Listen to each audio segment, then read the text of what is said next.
Excellence, Monsieur l'ambassadeur Jean-Nicolas Méus, notre invité d'honneur, Mesdames et Messieurs les représentants du corps diplomatique, mes chers collègues, chers amis de la francophonie, Mesdames et Messieurs. C'est avec une profonde satisfaction que je vous souhaite la bienvenue à l'ambassade de la République d'Haïti à l'occasion de cette soirée dédiée à la francophonie. Ce soir, nous ne sommes pas réunis seulement pour célébrer une langue.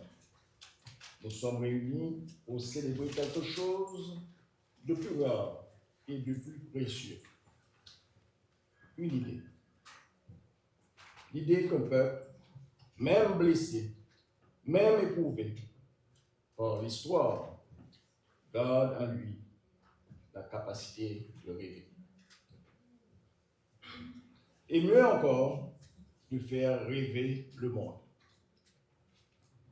C'est précisément le titre et du livre de notre invité d'honneur, l'ambassadeur Jean-Nicolas Méus, qui a eu le courage et la lucidité d'écrire comment Haïti peut faire rêver le monde à nouveau.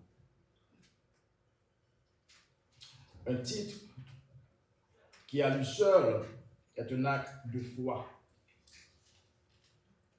Et ce soir, en cette soirée dédiée à la francophonie, il m'a semblé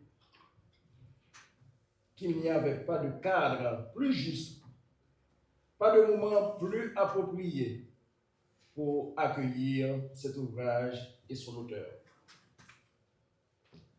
La francophonie, mesdames et messieurs, n'est pas un héritage que l'on contemple, c'est un projet que l'on construit.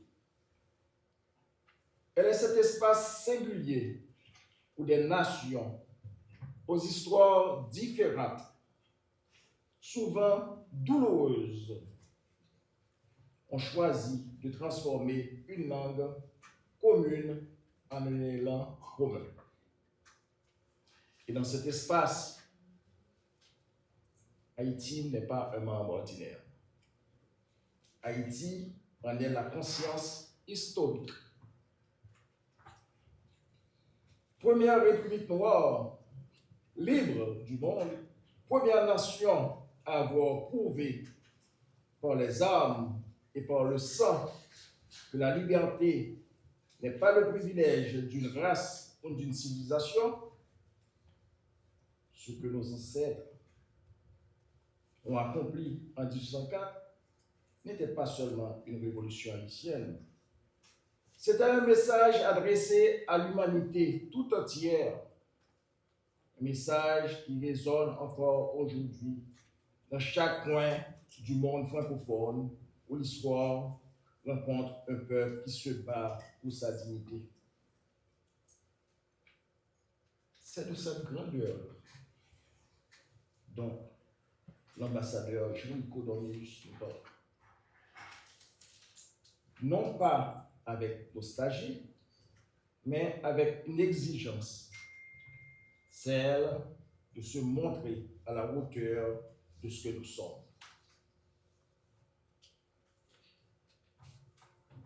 J'ai lu avec attention et je dois vous dire qu'il m'a bousculé. Non parce qu'il dresse un tableau sombre, il faut être réaliste en décrivant l'état des lieux. D'autres l'ont fait avant lui. Ils se sont plaints pour la plupart. Mais Méus va plus loin. Il propose. Et ces propositions ont cette qualité rare. Elles sont à la fois profondes et concrètes. Il parle d'abord de la paix. non pas comme un idéal lointain que l'on attend, mais comme une discipline que l'on cultive, que l'on enseigne, que l'on transmet. Et c'est là où sa pensée prend une dimension véritablement révolutionnaire. L'ambassadeur Doméus ne demande pas aux politiques de décréter la paix. Il demande à l'école de la construire, inscrire la culture de la paix dans les programmes éducatifs, former des générations d'Haïtiens qui apprennent dès l'enfance à résoudre les conflits par le dialogue, à respecter l'autre dans sa différence, à rejeter la violence comme mode de gouvernance. Voilà une transformation qui dépasse les mandats et les élections. C'est une transformation de civilisation et c'est précisément ce que la francophonie appelle de ses voeux. Une éducation qui forge non seulement des esprits compétents, mais des citoyens capables de vivre ensemble. Il peut faire bon vivre sur notre île. Elle est jolie, notre île. Il parle ensuite de la modernisation de l'administration publique. Et sur ce point, permettez-moi d'être direct. C'est un défi que nous ne pouvons plus différer. Une administration qui fonctionne, c'est un État qui tient sa promesse envers ses citoyens. C'est la condition sine qua non de toute renaissance nationale. Haïti dispose au sein de l'espace francophone des partenaires qui ont relevé ce défi. Il nous appartient de tendre la main et de travailler ensemble avec fierté et sans complexe à bâtir les institutions que notre peuple mérite. L'ambassadeur Jean-Claude Doméus évoque également le budget participatif comme modèle de bonne gouvernance et de transparence. C'est une idée simple en apparence, mais très profonde dans son intention. Rendre compte et impliquer avec succès les citoyens dans des processus décisionnels transparents. Dire aux citoyens où va chaque goutte, chaque centime, et adopter une approche de répartition équitable des ressources qui suscitera une plus grande satisfaction des citoyens à l'égard des services publics.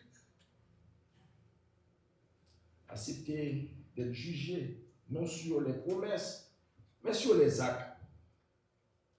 Dans un monde où la confiance entre les peuples et leurs gouvernants s'érode dangereusement, cette transparence n'est pas un luxe. C'est une nécessité morale. Et c'est une valeur que la francophonie, dans ses engagements en faveur de la démocratie et de l'État, doit défendre avec constance. Mais ce qui m'a peut-être le plus frappé dans cet ouvrage, c'est l'appel aux leaders inspirants. L'ambassadeur Doméus ne cherche pas des gestionnaires habiles. Il cherche des hommes et des femmes capables de toucher l'âme d'un peuple. Des leaders qui croient en ce qu'ils font, qui incarnent une vision et qui ont le courage de demander à leurs compatriotes non pas de se résigner, mais de se relever. Toussaint Louverture était de cela. Anténor Firmin aussi, et bien d'autres. L'histoire nous a montré qu'Haïti sait produire de tels leaders. Notre défi aujourd'hui est de créer les conditions pour qu'ils émergent à nouveau. L'auteur prône un leadership efficace qui déterminera le succès de toute organisation. puis, il y a cette idée, j'en suis convaincu, restera comme la marque la plus originale et la plus courageuse de ce livre. L'amour profond pour l'autre et la gratitude. Dans un essai politique, ces mots peuvent surprendre. Certains diront qu'ils n'ont pas leur place. Je pense au contraire qu'ils en sont le cœur. Car aucune réforme institutionnelle, aucune modernisation administrative, aucun budget, aussi transparent soit-il, ne suffira si les Haïtiens ne se décident pas à se regarder à nouveau comme des frères et des sœurs. L'amour dont parle l'ambassadeur Jean-Claude Dorneus n'est pas une sentimentalité, c'est un choix politique. C'est décider que le bien de l'autre est aussi le mien. Et la gratitude, c'est reconnaître que nous n'avons pas tout construit seuls, que nous sommes des héritiers de sacrifices immenses et que nous avons une dette envers qui viendront après nous. Mesdames et messieurs, la francophonie célèbre chaque année, le 20 mars, la diversité des voix qui la composent. Ce soir, c'est la voix de mon ami Jean-Claude Dorneus que nous honorons. Une voix haïtienne, une voix lucide, une voix pure, une voix exigeante, une voix qui refuse la fatalité et qui choisit malgré tout l'espoir. En recevant cet ouvrage dans la maison d'Haïti, nous posons un acte symbolique fort. Nous affirmons qu'Haïti a des choses à dire au monde, pas seulement à recevoir, mais à offrir.